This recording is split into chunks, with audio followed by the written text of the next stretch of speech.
Assalamualaikum warahmatullahi wabarakatuh. Malam ini kita membahas tentang 4G yang kalau dalam handphone kita atau smartphone kita itu salah satu akses agar kita lebih cepat dalam mendownload atau dalam menjalankan aplikasi di handphone kita. Apalagi kita yang sering buka YouTube atau punya beberapa aplikasi-aplikasi yang memang butuh daya akses internet yang tinggi, itu dijadikan sebagai analogi tentang gimana cara kita membangun hubungan dengan Allah Subhanahu wa Ta'ala supaya ketika kita berdoa itu cepat diijabah oleh Allah. Supaya ketika kita ada masalah cepat dapat pertolongan dari Allah. Supaya ketika kita dalam kesulitan, Allah segera menurunkan keajaiban dan jalan keluar. Dianalogikan dengan 4G. Dalam bahasa lain tuh bisa dibilang ini adalah wasilah. Gimana cara membangun wasilah antara kita kepada Allah Subhanahu wa Ta'ala sehingga aksesnya cepat. Sehingga loadingnya cepat. Makin berat masalah kita, bukan semakin lambat loadingnya, harusnya semakin cepat. Karena ketika masalah kita berat kan kita butuh pertolongan lebih segera ya. Gak bisa ditunda. Nah, gimana cara membangun wasilah atau akses itu kepada Allah Subhanahu wa Ta'ala bahkan lebih daripada 4G. Sebelum itu, saya pengen nyampein beberapa contoh kisah orang yang punya 4G ke Allah, yang punya wasilah yang bagus kepada Allah Subhanahu wa Ta'ala, sehingga ketika mereka butuh Allah, Allah segera menurunkan pertolongan dan keajaiban dalam hidup mereka. Salah satunya adalah cerita Ibrahim bin Adham. Kita tahu Ibrahim bin Adham ini salah satu tokoh tasawuf yang dikenal di antara para ulama bukan dengan keilmuannya, bukan dengan hafalan hadis-hadisnya, bukan dengan fikihnya, tapi dengan kedekatannya kepada Allah dan diijabahnya doa dia. Ini Ibrahim bin Adham. Secara status Ibrahim bin Adham ini emang orang miskin, bahkan bisa dibilang fakir. Tapi secara realitas kalau kita baca kisah beliau gak pernah kekurangan. Beliau gak pernah kesulitan. Miskin hartanya, hampir dibilang gak punya aset, gak punya tabungan, tapi pengen apa aja Allah kabulkan. Mirip dengan Uwais Al-Qarani di zaman tabi'in. Emang orang miskin dari desa Qaran Yaman, tapi Uwais Al-Qarani ini selalu dimudahin sama Allah dalam setiap urusannya. Jadi kesimpulannya dari sini kita jadi tahu yang paling kita butuhin dalam hidup itu bukan berlimpah harta. Yang paling kita butuhin dalam hidup itu bukan banyaknya aset. Walaupun itu baik dan itu sesuatu yang perlu disyukuri, bukan dihindari. Dan kalau perlu kita perjuangkan. Tapi itu bukan yang paling kita butuhin dalam hidup. Bukan banyak teman, walaupun banyak teman itu justru kebaikan. Dan seorang muslim itu emang harus bermuamalah, harus terbuka, harus banyak teman, banyak sahabat, banyak pengikut kalau perlu. Tapi bukan itu nomor satunya. Karena kalau kita punya banyak harta, tapi Allah Subhanahu wa Ta'ala tidak memberikan kita kebaikan di dalamnya, maka harta itu tidak memberi manfaat apa-apa buat kita. Malah banyak banget orang yang dengan harta yang bertambah juga masalahnya. Bertambah harta, bertambah konflik keluarga. Bertambah harta, bertambah banyak musuhnya. Bertambah harta, bertambah banyak yang ilfil sama dia. Yang lebih parah lagi bertambah harta, bertambah jauh dia dari Allah Subhanahu wa Ta'ala. Jadi ada dua kondisi nih. Ada orang yang minta harta karena dia salah paham, dia pikir kalau banyak harta itu hidupnya jadi mudah. Tapi biasanya kalau dia nggak hati-hati dengan bertambah harta, dia bertambah jauh dari Allah. Karena mulai lalai. Kalau tadi ketika hartanya sedikit, dia nggak bisa lalai, kenapa? Nggak ada fasilitas, nggak ada modal, mau lalai gimana? Mau jalan nggak punya modal, akhirnya di rumah aja. mau entertain diri nggak punya modal, akhirnya entertain biasa-biasa aja di rumah. Paling minum teh di belakang sambil melihat anak-anak main, itu entertain dia karena nggak cukup modal. Tapi buat yang udah modalnya lebih kan nggak cukup entertainnya cuma minum teh kan. Buat orang yang punya harta lebih, masa kita malam mingguan cuma minum teh? Masa kita lagi liburan cuma di dalam kota aja nggak kemana-mana? Kenapa? Karena dia ngerasa bisa ngelakuin yang lebih dari itu. Sehingga dengan tambah harta, kalau nggak hati-hati malah tambah jauh dari Allah. Dia mengentertain dirinya, dia mulai melakukan hal-hal yang sia-sia, dia mulai mengeluarkan hartanya di jalan-jalan yang bukan Allah ridhoi, sampai mulai judi segala macam kan. Karena ngerasa dia punya uang dan tidak masalah kalau rugi-rugi dikit lah, orang tabungan saya masih banyak. Mulailah dia ke Singapura, ke Hong Kong, ke tempat-tempat yang walaupun bukan ke kotanya yang kita permasalahin, ke beberapa spot atau tempatnya. Ini dia minta harta banyak nih. Ternyata harta itu tidak ngasih dia kenyamanan hidup. Belum lagi nanti dengan kehidupan lifestyle-nya yang udah berubah, rumah tangganya udah gak nyaman. Saya punya teman yang pernah ngerasain yang kayak gitu beberapa orang. Dan curhat. Alhamdulillahnya udah hijrah sekarang. Dia ngerasa, kenapa ya uang saya banyak, berlimpah, bisnis saya lancar, kok saya kayak jauh gitu dari anak. Hampir saya gak pernah duduk bareng dengan anak, gak pernah dengerin mereka curhat, gak pernah nemenin anak saya main. Bahkan nganterin sekolah atau jemput sekolah aja jarang. Saya pikir dengan memfasilitasi kebutuhan anak saya berarti saya udah sayang sama dia. Udah ada mobil pribadi khusus buat istri, buat anak, ada 3 anak masing-masing 1 mobil. Dengan alasan yang masih logis. Kalau 1 mobil bertiga nggak efektif karena sekolahnya jauh-jauh takut telat. Belum lagi nanti pulang sekolahnya beda waktu, kan nggak nyaman. Akhirnya dikasihlah 3 mobil dan itu logis sebetulnya. Dengan 3 driver. Bayar sekolah yang paling mahal. Kemudian di rumah masing-masing kamar tuh ada entertainnya dengan layar besar, layar datar gede dan segala macam, ada game segala macam. Pokoknya kehidupannya tuh udah sangat terfasilitasi, tapi kok nggak happy. Mungkin mereka nggak ngeluh masalah kurang makan, nggak ngeluh masalah kurang biaya, tapi mengeluh kurang sentuhan dari orang tua. Dia ngerasain itu.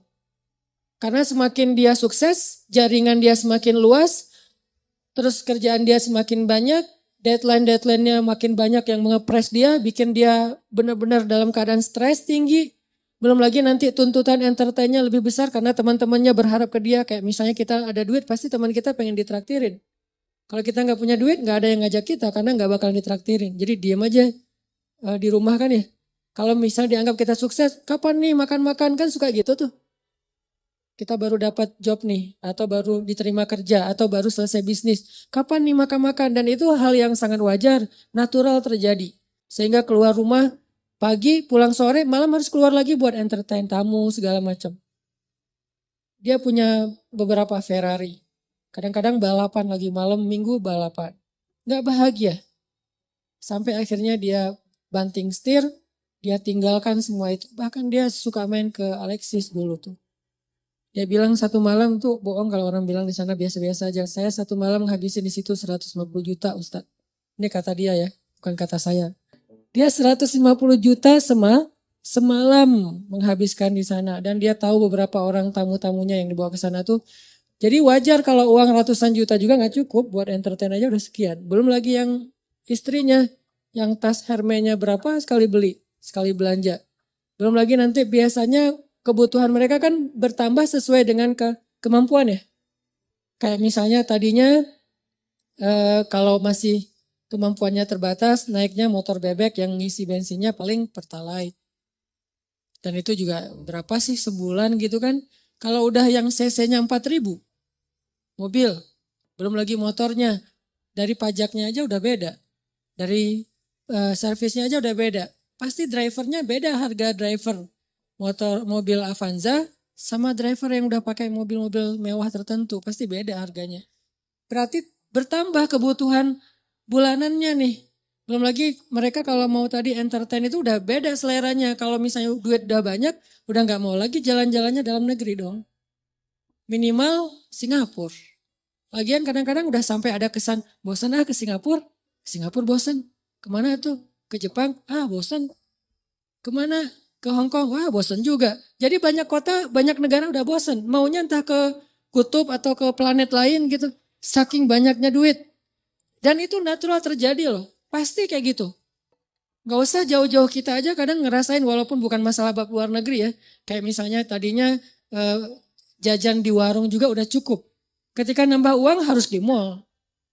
Yang tadinya beli baju tuh cuman di pasar, Andir juga cukup.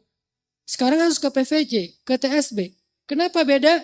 Karena kemampuannya udah bertambah, jadi seleranya juga nambah. Rasa-rasanya pakai baju yang gak ada brand itu kayak malu gitu. Ketika kita udah punya kemampuan, lebih semuanya harus branded. Kehitung aja dari ujung kepala sampai ujung kakinya itu berapa juta. Satu ini aja udah, kadang sepatu di rumahnya itu sampai beberapa lusin. Ada yang udah sampai lupa, saya punya sepatu itu ya sampai kayak gitu. Artinya ini kalau Allah kasih harta doang, bukan harta doang ya. Karena kalau harta masih ada kalimat berkah, baik. Jadi jangan menjudge orang kaya, bukan. Kalau cuman harta doang, ini kondisinya kayak gitu. Satu lagi kondisinya, gak dikasih harta. Tapi Allah kasih sayang Allah. Allah kasih perhatian Allah. Allah bikin dia jadi preferred hamba. Jadi VIP.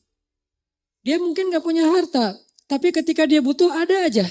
Allah ngasih dia kebaikan sesuai dengan kebutuhan dia. Ya Allah, saya udah lama nih ngontrak pengen punya rumah sendiri. Tiba-tiba Allah mudahin rezekinya bisa beli. Udah gitu normal lagi rezekinya. Ya Allah, kayaknya saya butuh kendaraan biar lebih nyaman dalam beraktivitas. Biar lebih nyaman saya ngelakuin kegiatan-kegiatan sosial. Biar lebih nyaman saya berdakwah kalau dia seorang dai. Allah kasih harta, beli mobil sesuai dengan kebutuhan dia, akhirnya normal lagi. Jadi grafiknya itu sesuai kebutuhan. Bukan naik, dia nggak butuh dan itu bahaya. Dia grafik rezekinya naik, sementara nggak berbanding lurus dengan kebutuhan itu malah jadi bahaya. Akhirnya larinya kemana? Ke entertain. Kalau grafik rezekinya naik sesuai kebutuhan, itu akan istilahnya berkah, bermanfaat banget. Kayak misalnya tiba-tiba dia dikasih rezeki karena emang bentar lagi anaknya mau sakit. Sebelumnya Allah udah siapin. Tiba-tiba dapat beberapa usaha, proyek dan segala macam, dapat untung anaknya sakit. Jangan langsung suuzon sama Allah. Kayaknya nggak bisa nih saya dapat uang sedikit langsung dikasih ujian. Bukan. Allah kasih rezeki itu karena Allah udah tahu anak kita mau sakit. Disiapin dulu. Jangan dibalik. Giliran saya ada rezeki sakit, inilah itulah segala macam. Kayak nggak bisa aja saya pegang duit. Bukan, kebalik. Kalau Allah nggak takdirkan anaknya sakit, mungkin nggak ada rezeki sebelumnya. Jadi Allah siapin dia biar dia nggak panik. Karena Allah tahu batas kuota iman dia tuh Allah tahu. Ada orang yang imannya dikasih ujian dulu baru dikasih pertolongan. Ada yang Allah imannya dikasih pertolongan dulu baru dikasih ujian. Kan beda-beda nih. Nah kita nggak tahu, kadang kita ngerasain disiapin dulu sama Allah baru dikasih ujian. Kadang-kadang juga dikasih ujian dulu baru dikasih pertolongan. Kadang-kadang nggak dikasih ujian aja ngeluh. Nah ini lebih parah lagi nih. Nah kadang kondisinya kayak tadi, kita disiapin dulu sama Allah, dimudahin dulu urusan-urusan kita, dilancarkan dulu rezeki kita, baru dikasih ujian. Kenapa kok tetap dikasih ujian? Karena Allah pengen ngelihat kita masih believe gak sama Allah, masih keep the faith gak, masih berdoa gak kepada Allah walaupun rezeki kita udah cukup nih untuk ngatasin masalah kita. Akhirnya kita pakai rezeki itu. Dan Allah pengen nguji juga, kira-kira kita berat gak nih dengan ujian itu ketika Allah sudah memberi kita rezeki. Dapat uang misalnya baru kemarin ada project gitu dapat 100 juta. Udah gitu terjadi musibah, anak sakit, habis setengahnya 50 juta. Kita ngeluh. Duh, kalau saya nggak ada masalah pasti saya masih utuh nih 100 juta. Enggak, justru Allah Subhanahu Wa Taala ngasih kita bonus 50 juta, gara-gara Allah pengen ngasih kita ujian. Kalau nggak ada ujian, mungkin 50 juta, 100 juta sama sekali nggak ada, nol. Hanya kebutuhan harian kita doang. Kenapa nggak berbaik sangka kayak gitu kepada Allah? Sama kayak tadi, misalnya saya pernah mobil saya keserempet. Orangnya zalim, marah duluan, dia curi start. Sebelum saya marah, dia marah dulu. Kebiasaan. Kalau kita kan sebelum orang marah, kita minta maaf duluan ya. Kita baik-baikan duluan, kita ketawa duluan biar nyaman nih ngomong komunikasinya. Dia enggak, dia marah duluan. Akhirnya karena dia marah duluan, dia kayak punya bergaining gitu. Akhirnya saya terpaksa bayar 1,5 juta. Gak lama seminggu kemudian saya dapat 15 juta dari sebuah usaha. Waktu itu saya masih punya beberapa usaha. 15 juta. Kadang you was wish, datang setan gak bisikin. Kalau kemarin nggak ada masalah udah 16,5 juta kan. Ini gara-gara kemarin ada masalah jadi pas 15 juta nggak ada tambahan. Enggak. Kalau kemarin saya nggak keluarin duit 1,5 juta, maka nggak ada 15 juta. 15 juta itu reward Allah buat keikhlasan, kesabaran saya. Bukankah Allah mengganti kerugian hambanya dengan yang lebih baik? Jadi logika ke Allahnya kayak gitu. Sehingga ada hamba yang kalau kita lihat dia nggak punya aset yang berlebih. Ada sih cuman nggak banyak-banyak amat. Nggak punya tabungan yang kayak gimana gitu. Biasa aja tabungannya. Masih normal banget. Bahkan sedikit riskan. Ini gimana kalau anaknya sakit nggak ada duit. Kan ada Allah. Ini bukan kata-kata pasrah ya. Ini kata-kata tawakal. Beda pasrah sama tawakal. Pasrah nggak berikhtiar. Tawakal tetap ikhtiar, tapi ikhtiar itu tangan. Hatinya bergantung kepada Allah. Jangan sampai hati bergantung ke tangan. Jadi kalau tangan gak megang duit, hati resah. Harusnya tangan mah megang duit, megang emas, megang perak, megang apa aja. Itu gak ngaruh ke hati orang, hatinya gantungnya ke Allah. Bukankah di antara arti ikhlas itu adalah tidak ada bedanya antara emas dengan batu?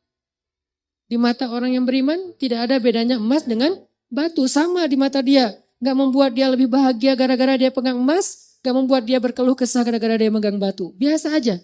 Dia manfaatkan emas, dia syukuri, dia sedekah, dia pakai untuk fasilitas dirinya. Dia berikan hak-hak orang yang ada di dalamnya. Kalau dia megang batu, ya sudah, dia bersabar. Jadi gak ngaruh buat dia. Karena hatinya di langit bukan di bumi. Cuman tubuhnya yang di bumi. Karena kita kan terdiri dari dua elemen ya. Ada roh, ada jasad. Roh kita berasal dari langit. Jasad kita berasal dari bumi, diciptakan dari tanah, itu jasad. Tapi roh itu tiupan Allah. Sehingga harus kembali kepada fitrah masing-masing. Roh itu adanya hati, maka hati kita harus selalu terikat dengan langit. Walaupun realitasnya tubuh kita tetap berada dan berpijak di bumi. Jangan sampai hati ikut-ikutan berpijak di bumi. Inilah yang menjadi bahaya. Ketika hati kita udah berpijak di bumi, saat itu kita keluh kesah, saat itu kita kurang bersyukur, saat itu kita jadi banyak masalah. Jadi ada kayak keresahan gitu. Oh, dia asetnya pas-pasan, tabungannya sedikit. Kalau anaknya sakit gimana? Kalau dia ada masalah nanti gimana? Dia pakai apa? Ya asuransi nggak ikut segala macam. Ini kalimat-kalimat orang yang mungkin masih lebih percaya kepada fasilitas harta daripada hubungan dengan Allah.